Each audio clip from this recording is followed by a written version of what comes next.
Hey hello everyone, welcome to back my YouTube channel. तो guys, आज हम जानने वाले हैं कि एग रप्चर होने के बाद आपको जो रिलेशन प्लान करना है वो कितने दिन तक करना है ताकि आपको प्रेगनेंसी कंसीव होने में आसानी हो सके। अगर आप प्रेगनेंसी के लिए ट्राई कर रहे हो और आपको आपका ओव्यूलेशन डे पता है, अगर आपने ट्रैक कर लिया है, तो उसके बाद आपको रिलेशन प्लान कब तक करना ये भी पता होना चाहिए। क्योंकि अगर पीरियड की डेट नज़दीक है और उस टाइम पे भी आप रिलेशन प्लान करते हो तो हो सकता है कि आपसे ये गलत हो जाए। क्योंकि अगर पीरियड नज़दीक है आपका और उससे पहले अगर आपने रिलेशन प्लान किया तो हो सकता है कि अगर आपकी प्रेगनेंसी कंसीव भी हो चुकी है और इम्प्लांटेशन जो है आपका वो हो चुका है, तो इसमें ज़्यादा चांसेस होते हैं कि अगर रिलेशन प्लान करते हो तो उसमें कॉन्ट्रैक्शन भी आ सकते हैं आपको, और आपका स्पॉन्टेनियस एबॉर्शन जिसे कहते हैं वो भी हो जाता है। यानी कि पीरियड के डेट के साथ या फिर पहले जो आपका एम्ब्रियो चिपका हुआ होता है वो निकल जाता है पीरियड के साथ ही। तो आपको पता नहीं चल पाता कि प्रेगनेंसी थी भी या नहीं, क्योंकि ये पीरियड के फ्लो की तरह ही होता है। और जो नॉर्मल छोटा एम्ब्रियो होता है तो इस कंडीशन में ज़्यादा आपको समझ में नहीं आएगा। तो इसीलिए आपको थोड़ी बहुत नॉलेज रखना बहुत ज़रूरी हो जाता है। और मैं जो भी वीडियोस अपलोड करती हूँ, आपको जिस बारे में क्वेश्चन पूछना है, पहले तो आप वीडियो पूरी देखिएगा स्टार्ट से एंड तक, तभी आपके जो प्रॉब्लम की सॉल्यूशन है वो आपको समझ आ पाएगी। आप आधा अधूरा देखते हो और कमेंट में पूछते हो तो ये पॉसिबल नहीं होता है कि कमेंट का आंसर मैं बहुत बड़ा दे पाऊँ, क्योंकि वो कमेंट में अच्छे से समझाना नहीं हो पाता है। इसलिए मैं आपके लिए वीडियोस लेके आती हूँ, क्योंकि वीडियो में मैं डिटेल में आपको बताती हूँ।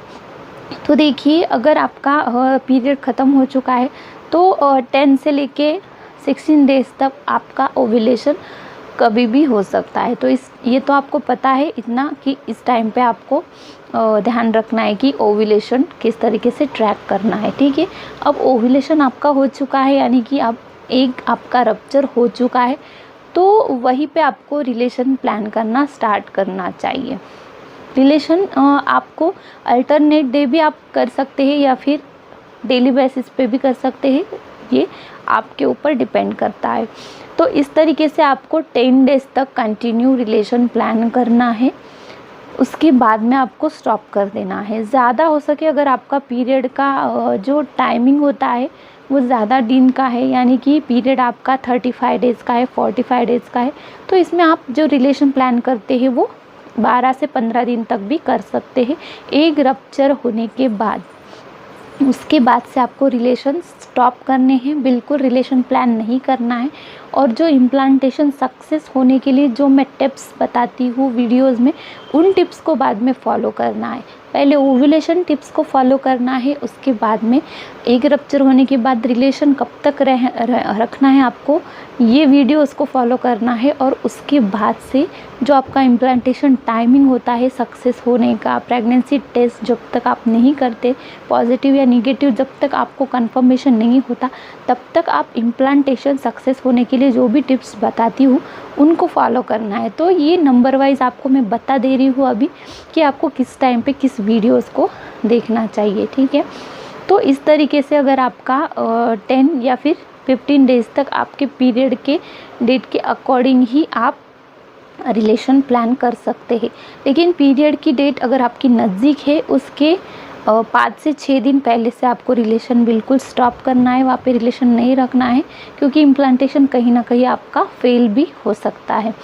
तो इसी के चलते आपको ये बात समझ में आ गई होंगी, डाउट क्लियर हो गया होगा कि एग रप्चर होने के बाद आपको 1 वीक, अगर आपकी 26 डेज़ की साइकिल है, अगर आपकी 28 डेज़ की साइकिल है तो 10 डेज़, और 30 डेज़ की साइकिल है तो 12 डेज़, या फिर उससे ज़्यादा की साइकिल है तो आप 15 दिन तक ही रिलेशन प्लान कर सकते हैं।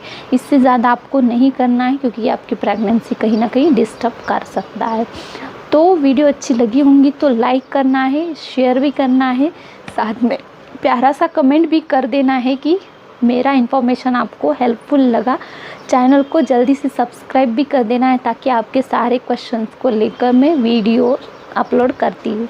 तो चलिए फिर मिलते हैं किसी नेक्स्ट इन्फॉर्मेशन को लेकर, तब तक के लिए स्टे हेल्दी, स्टे हैप्पी।